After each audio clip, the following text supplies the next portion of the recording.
Hello, friends. How are you doing today? Are you unsettled? Are you feeling a little restless? Here's a question. Are you afraid? And if you are afraid, what are you afraid of? I mean, we find ourselves in the middle of this global pandemic, and so we're all a little bit afraid, if we're honest with ourselves.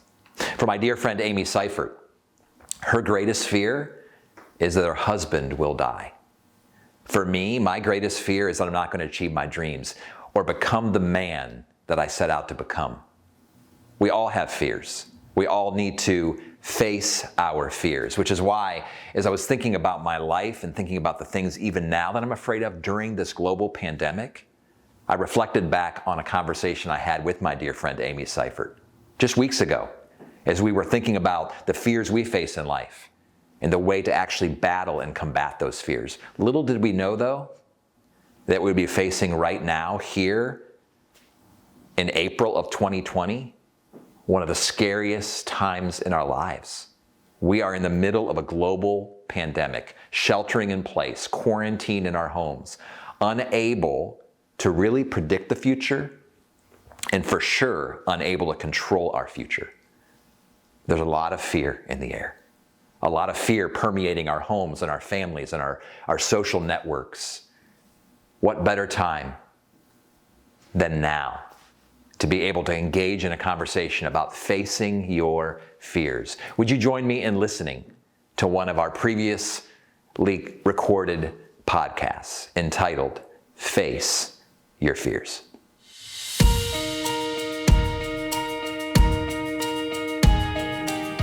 Hello, everybody, and welcome to 3 Words, a podcast about the simple and yet very strategic choices that we can make every single day to become the best version of ourselves. I'm your host, Dr. Michael Brown, and as a business consultant and life coach, I have seen over and over and over again in the lives of my family and friends and colleagues and clients that every moment matters, that each choice counts, and that more can happen in 1 minute than an entire month for those who choose every day to execute powerful and positive choices. I am so privileged today to be here with Amy Seiffert, my very dear friend of many, many years. We've actually traveled and done a lot of speaking together, and it's a privilege to be able to have you here on this podcast today. Can you remind us, what are today's 3 words? Face your fears. Fear. What a fantastic topic for this podcast. Please do not hit pause or leave this podcast, because who wants to talk about being afraid, right? Right. Being afraid is an unsettling feeling. In fact, this is how I would define fear in my own words, that it's this unsettling sense that something damaging or destructive is going to happen to me or others that I love and care for, either as a result of choices or circumstances, prompting within me this desire to either avoid it or act upon it. It's this unsettling sense. I don't think I've ever met a human being, Amy, who has said, wow, I really like this sensation of feeling afraid. Well, maybe that's not true, because I guess when you go out to those haunted houses during the Halloween season, we like that feeling of being afraid. But the reason we like feeling afraid in those situations is because deep down inside we know there's no real danger. Yeah, there's safety there still. But in real life, we hate being afraid because we feel like the stakes are high. We feel like something is going to happen that's going to change the trajectory of my life forever. I think we all struggle with fears, but we need to face them.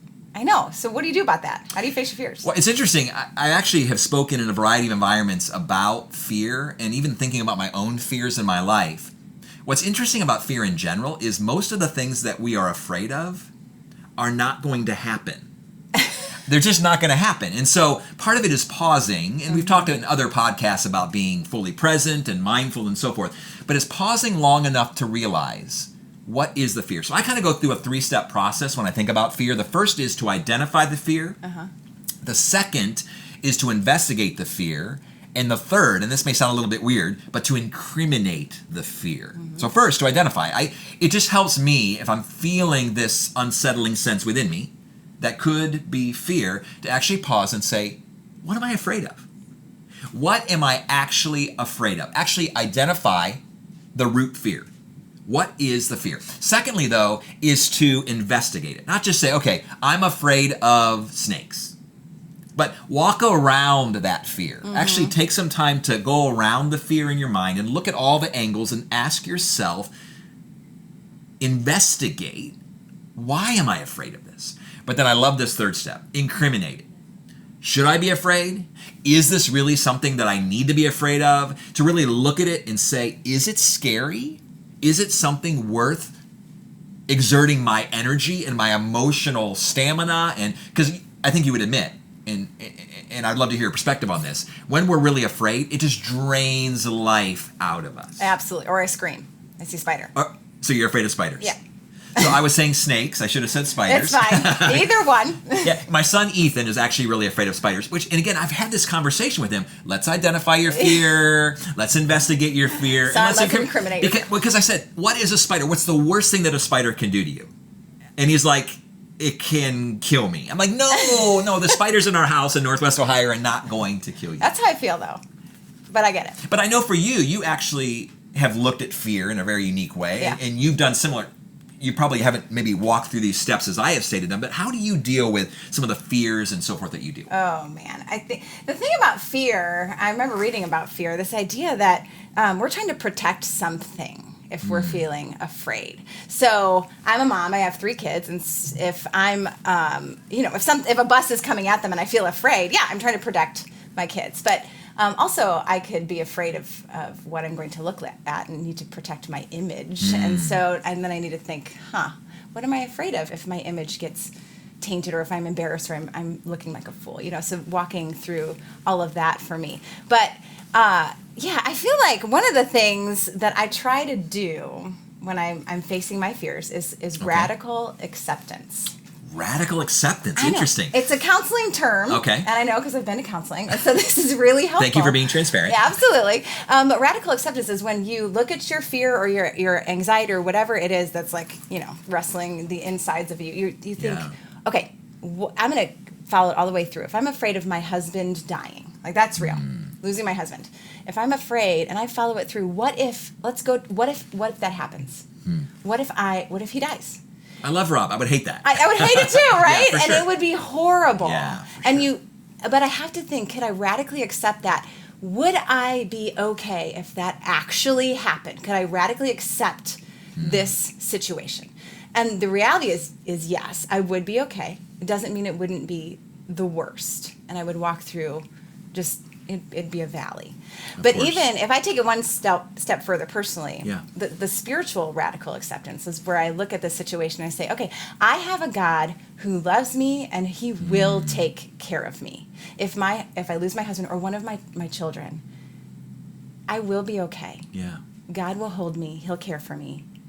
I'll be all right. And that's a real thing, because there's actually the 3 greatest fears that most of humankind are facing, and they've done some interesting research on what are the greatest things that we fear. The first of which is death. Yep. The death of ourselves. Yeah. More actually the process of dying, like what's it going to feel like? But then also, secondly, the death of someone we love. The second fear that we battle as a humankind typically is the fear of being alone. Yeah. Which for you, what you just described both in one scenario, right? Is the fear of being alone or living life alone or ending life alone is really scary. We love companionship, connection. We talked about that on other podcasts. Yep. But also the fear of failure. Uh-huh. So let's not talk about death necessarily, though that's a really, at times fearful thing. But even the fear of failure. So often it is this particular fear, this third fear of humankind, that causes us to be immobilized. And to not become the best version of ourselves, because we're imagining from this space and this place and this time right now, I'm going to be a failure someday. And so I'm not going to take risks. Right. I'm not going to try new things. I'm not going to experiment. I'm not going to try. I'm not going to learn because I'm afraid. Or I'm not going to actually do that thing that I really want to do. I'm not going to try that thing that I really am interested in trying because I am afraid of failure. If I can share even with our listeners, I thought a lot about this because as I work in life coaching, a lot of folks that I'm working with are talking about their fear of failure, And I think that I want to be able to say to every single one of them, do you want to guarantee that you will get to the end of your life and not feel like a failure? Then you need to be failing on a regular basis.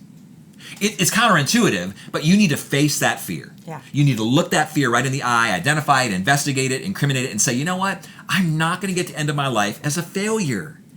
But you will feel like a failure, and this is a sad story, if you never take risks and you never are willing to fail, because failure is failing forward. If you learn from that, you can actually grow and develop, but there's so much tied to our self-image and our feeling like what people, like you said, what people think of me and what am I going to think of myself, that we won't try new things and we're just afraid of failing. So, I mean, I know that's true for me. I want to succeed. I want people to look at me and say, he was successful. He succeeded. Can you relate to that? 100%. Okay. I'm a 3 on the Enneagram, so I don't know if our listeners are familiar with the Enneagram, but that is high accomplishment. I think you might fall into that category too. Yep, I am an achiever. Yep.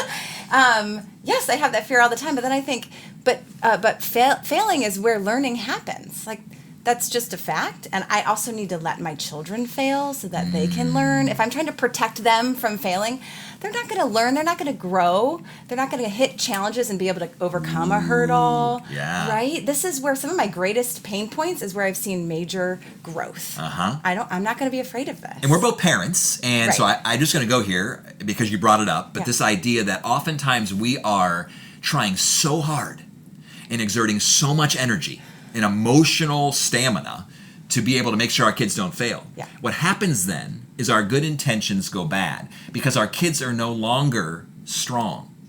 Right. They're weak. We've actually clipped their wings. When we don't let them fail, we don't let them try, we don't let them risk, we don't let them get bruised and bloody. Yes. I mean, literally, I remember one time when my son Justin, who's so adventurous, was climbing up on this place at the park where he shouldn't have at his age, and my wife said, "Oh, we got to get him down because he's going to break his arm." And I said, "No, he's not going to break his arm." And he fell and broke his arm. So that's kind of an interesting story for another time. He fell and broke his arm, and my wife looked at me and said, "So now what do you have to say?" And I was like, I would say it again because I want him to try, I want him to risk, I want him to fail. And I've even had a really heart-to-heart conversation with my dear wife. And we both obviously love our 9 children amazingly, but one time I just needed to say out loud that it is possible that because we have so many adventurous children who are achievers and are trying new things, that we might actually one day bury one of our children. That there might be a child or two that pass on before us. But just saying it out loud, facing that fear, thinking about that made a huge, huge difference. Can I share with you, Amy? I think there's lies that we believe about fear. And we'll close with this. First of all, that fear is weakness. Fear is not weakness. Right. Fear is normal for humankind. It doesn't mean that we're weak. It means that it is what it is. So we are fragile creatures. We are finite. We don't have all the answers. We can't control our lives the way that we would like to. So fear is normal. It doesn't mean that we're weak, but the strength comes out as we face our fear. Secondly, that fear is negative. It's not negative. If I'm walking through the woods on a hike with my children, and a bear comes out of the corner of the path and starts chasing us, that fear is really positive right now. Helpful. It is not negative. I'm adrenaline, and I should be afraid. But the problem is most of the things that we're afraid of, we shouldn't be afraid of. Like spiders, is that? Well, you shouldn't be afraid of spiders. Yes, Ethan, if you're listening, you shouldn't be afraid of spiders. But fear is not negative in all situations. But thirdly, that fear has power. It doesn't have power. Fear only has the power that I give and hand over to fear. And that's really my promise, is to those who are listening today, that fear does not decide. You do. All of our podcasts are about 3-word choices, about the power of choices, and you can choose to not be afraid. Now that may sound crazy, like I can't control. No, let me say it differently. You can't choose not to be afraid, but you can choose to identify, investigate, and incriminate your fears in such a way that over time you will begin to change and you will be less fearful. But also I want to say this. Most of the things that we're afraid of, they're never going to come true. Right. And so we're spending energy today about fears and about potential tragedies and difficult circumstances that are never, ever going to be happening. Amy, I think you and I both agree. Life can sometimes be scary. Yeah. Sometimes there are fearful things happening all around us. The world is not as it should be or as it was meant to be. And it's a fearful, scary place at times. But we can, as human beings, choose, in 3 words, to face our fears. For life coaching, consulting services, or to hire a keynote speaker, please visit dmbcoaching.com.